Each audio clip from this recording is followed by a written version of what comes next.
Joseph Louis Cook, or Ackerton Heronquin, was an Iroquois leader and commissioned officer in the Continental Army during the American Revolution. Born to an African father and an Abenaki mother in what is now Quebec, he and his mother moved to a Mohawk village in New York, where he was adopted by a family. He became an influential leader among the Mohawk and distinguished himself as a warrior for the French during the French and Indian War. During the American Revolutionary War, Cook supported the rebel colonists and joined their fight. He became the highest-ranking Native American officer in the Continental Army, achieving the rank of lieutenant colonel. He led Oneida warriors, who were allied with the rebels, against the British in some actions. After the war, he settled in central New York State, where he became an important advisor to the Oneida. He represented them and the Seven Nations of Canada to negotiate with the government of New York State in trying to achieve more justice in post-war land deals.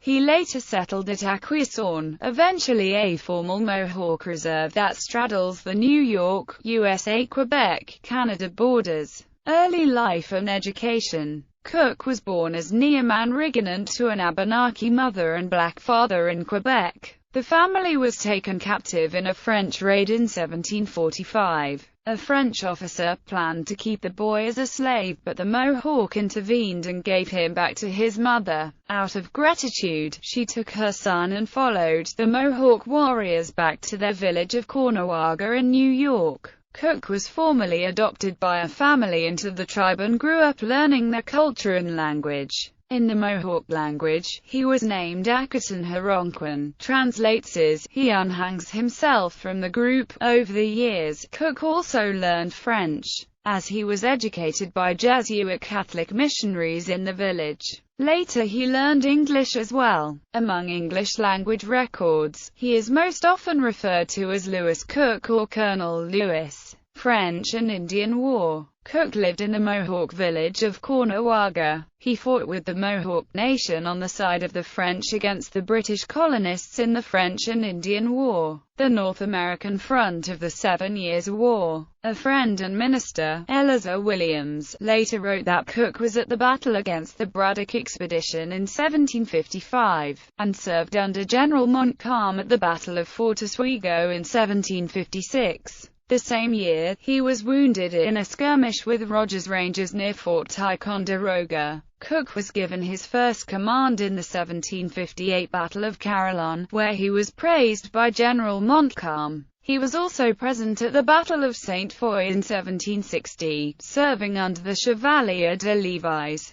Following the war, Cook returned to Caughnawaga and married Marie Charlotte, as he never fully accepted the British victory, and found his homeland increasingly overrun by British colonists. He moved with his family to Acquisaughn, a Mohawk village on the St. Lawrence River in what was then Quebec. American Revolution. Although the Mohawk and 3 other of the Iroquois nations sided with the British during the American Revolution, hoping to expel the colonists from their lands, Cook allied with the 13 colonies, as did the Oneida and Tuscarora. As early as 1775, he offered his services to General George Washington. Cook was with Benedict Arnold on his expedition into Quebec, when he was already known as Colonel Louis. Washington met again with Cook in 1776. In New York, Louis Cook was present at the Battle of Oriskany, and participated in the Saratoga Campaign. He led a large body of Oneida warriors under General Robert Van Rensselaer. Following the Battle of Clogg's Field, Cook forded a river in pursuit of Sir John Johnson while General Rensselaer delayed.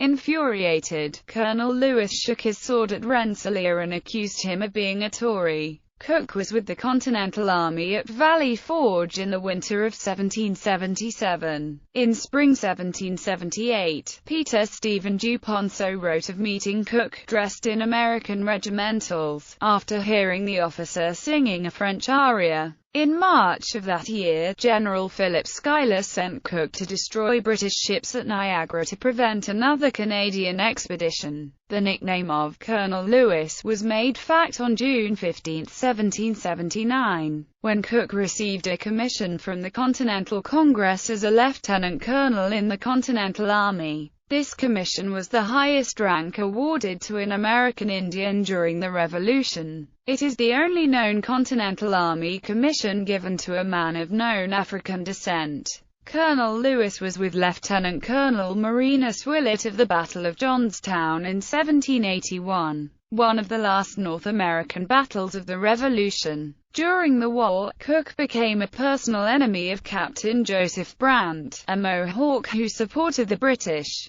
When each returned to their homes after the war, their personal conflict divided the Mohawk Nation and brought the Seven Nations of Canada and the Iroquois at what would be the Six Nations Reserve, to the brink of war. Later life, Cook settled in the area of Sterling, New York following the war. He became an influential advisor to the Oneida tribe because he could speak both French and English in addition to Oneida. While living at Onondaga, Cook married Marguerite the Winnethatha. They had several children. Cook convinced the Oneida to lease their lands, using the example of the Mohawk tribe at Kanawake. The Oneida leased nearly 5 million acres to Colonel John Livingston for 999 years. Conflicting claims were made on many of the Iroquois lands, and much of the land was lost to the state of New York because the Iroquois were forced to cede land, as the majority had been allies of the defeated British. The Oneida named Cook and Peter Otsaket to negotiate with Governor George Clinton for a return of or compensation for their land. Governor Clinton made some minor concessions to the Oneida in the Treaty of Fort Schuyler, but generally did not yield much to the Oneida representatives. Today, Cook has been criticized for negotiating bad land deals for the Oneida, despite his shortcomings in the Oneida land negotiations. Between 1792 and 1796, Cook was also selected by the Seven Nations of Canada on 6 separate occasions to represent him in land negotiations with New York State. The negotiations were related to lands sold by the people of 2 villages, Grand River and Tyndonnaga Mohawk Territory, Ontario, who were led by Joseph Brant. The Mohawk peoples of Akwesasne and Kanawake, 2 of the Seven Nations, denied that those villages had the right to sell what was common Mohawk land in New York. Ultimately, New York prevailed in keeping control of the land, and the division between Cook and Brant was deepened. By 1789, Cook had settled at Akwesasne, where he became an influential chief. The Mohawk Reserve eventually established there spans the New York-Quebec border and the St. Lawrence River. He argued that the St. Regis Indians and the Seven Nations should remain neutral in the War of 1812 between the U.S. and Great Britain. The United States forgot Cook's earlier service and detained the Mohawk at Fort Niagara. He was released after producing proof of his commission in the Continental Army, as well as letters from George Washington. Although too elderly to participate, Cook followed the United States Army into Canada during the war and was present at the Battle of Lundy's Lane. He was involved in a skirmish and fell from his horse. The injuries proved fatal. He died in the American camp in October 1814. Cook was given a military salute at his funeral, and was buried near Buffalo, New York.